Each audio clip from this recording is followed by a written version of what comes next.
Story అని చెప్పారు నాకు. సో అంటే మీ అందరి జీవితాల్లో కూడా రాంబాయి ఉంది కాబట్టి మా మా రాజు రాంబాయిని డప్పు కొట్టి పాట పాడి ఇంప్రెస్ చేశాడు, పడేశాడు ప్రేమలో. మీ జీవితంలో ఉన్న రాంబాయిని మీరు ఎలా పడేశారు? ఒకసారి మళ్ళీ పడేద్దామంటే లైవ్లో ఏం చేద్దాం అనుకుంటున్నారు? నేను మాత్రం కాలు అడ్డుపెట్టి పడేశా నడుస్తుంటే. నిజంగా నేను డిగ్రీలో నేను క్లాస్మేట్నే లవ్ చేశా, తన్నే పెళ్లి చేసుకున్నా. వావ్. సో అప్పుడు నాకు తను రాంబాయ్ కాదు కానీ మా లైఫ్లో దావుద్ బాయ్ వచ్చాడు. సో ఆ దావుద్ బాయే మా మామగారు. సో ఆయన లేకుండానే పెళ్లి చేసేసుకున్నాం గుడిలోకి వెళ్ళి. అంటే చేసింగ్లు అలాంటివి జరిగాయా సార్ మీ పెళ్ళప్పుడు నిజంగానే? జరిగాయి, చాలా జరిగాయి. అది కూడా ఇక్కడే జరిగాయి. కామారెడ్డి నుంచి తీసుకెళ్ళి లేపుకెళ్ళి పెళ్లి చేసుకున్నా. వామ్మో, మామూలు యాక్షన్ లవ్ స్టోరీ కాదు ఇదైతే. క్రేజీ అసలు. ఇప్పుడు మీరు రాంబాయికి ఏదైనా చెప్పాలంటే, మీరు రైటర్ కాబట్టి మేము పాట అడగట్లేదు, చెప్తారా? అయితే స్టేజ్ మీదకి వచ్చిన తర్వాత లాక్ చేసుకుంటున్నాం మేము.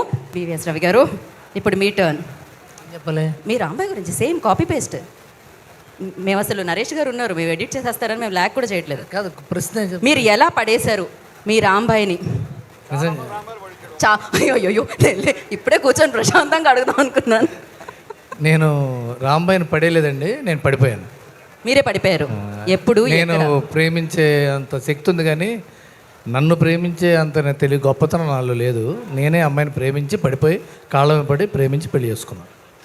నాకు మా ఆవిడకి నేను లవ్లో పడిపోయి బతిమాలి పెళ్లి చేసుకున్నాను. సో మీరే బతివిలాడి పెళ్లి, మీరు ప్రేమించారు, ఆవిడ ప్రేమించాల్సి వచ్చేలా చేశారు మీరు. అంతే అంతే అంతే దాన్ని కంటిన్యూ చేస్తున్నాం కొన్ని సంవత్సరాలుగా. Okay, thank you so much అండి. నా ప్రేమకి ఏంటంటే గొప్ప ఇది స్పెషాలిటీ.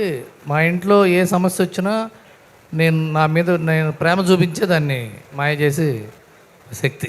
అదే ఇప్పుడు మీరు ప్రేమ అంటున్నారా, ప్రేమని మాయ అంటున్నారా? ప్రేమని మించిన మాయ ఏమన్నా ఉంటే ఒక్కసారి లేచి చెప్పండి. ఇక గ్రౌండ్లో ఉన్న వాళ్ళు ఎవరన్నా మీరు చెప్పండి పోనీ. ఓకే, సో ప్రేమే మాయ, మాయే ప్రేమ.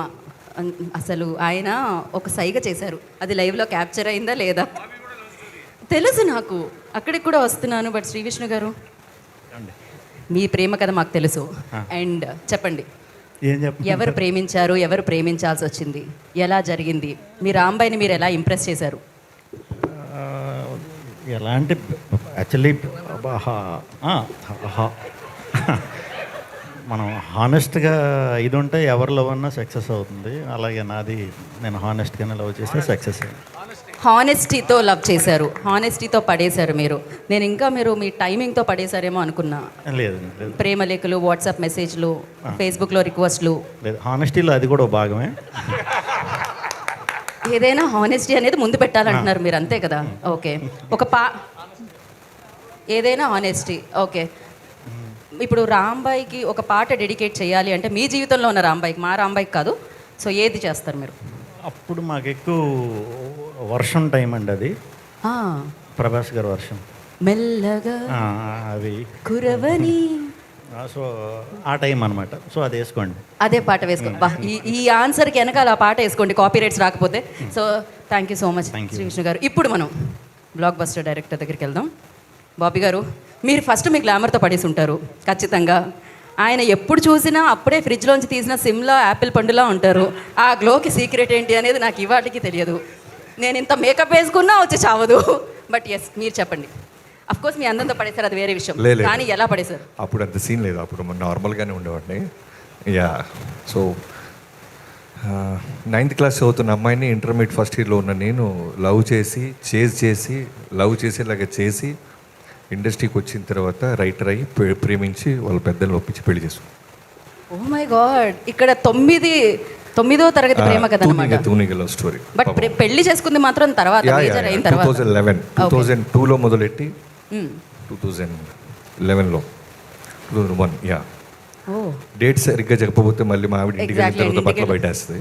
సో 2001 ఆ టైం డన్. సో మీ రాంబాయికి ఏదైనా ఒక పాట డెడికేట్ చేయాలండి. ఇప్పుడు ఆయన అన్నారు వర్షం టైంలో అని, మీది ఏ టైంలో? త్రివిక్రమ్ గారి సినిమా నువ్వే ఉంది కదా, శ్రియా అండ్ తరుణ్ గారిది. సో ఆ సినిమా పాటలు తెగ వింటూ నేను ఇమాజిన్ చేసుకుంటూ ఉండేవాడు. ఒక లైన్ బాబీ గారు, ఒక లైన్ మీరు చెప్పినా పర్వాలేదు. నేను పాడితే మొత్తం వెళ్ళిపోతారు, వద్దండి, నేను తీస్తా.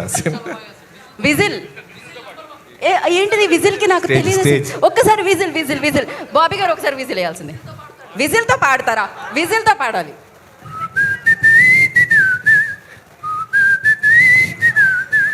నా మనసుకే oh my god crazy. So Bobby గారు థ్యాంక్ యూ, శ్రీ విష్ణు గారు అండ్ కోన వెంకట గారు, వివిఎస్ రవి గారు థ్యాంక్ యూ సో మచ్. ఇప్పుడు నేను ఎవరిని వేదిక మీద రండి, ఎడిటర్ నరేష్ గారు అండ్ డిఓపి వాజద్ గారు, మీరు నాతో పాటు వేదిక మీదకి రండి. And lyricist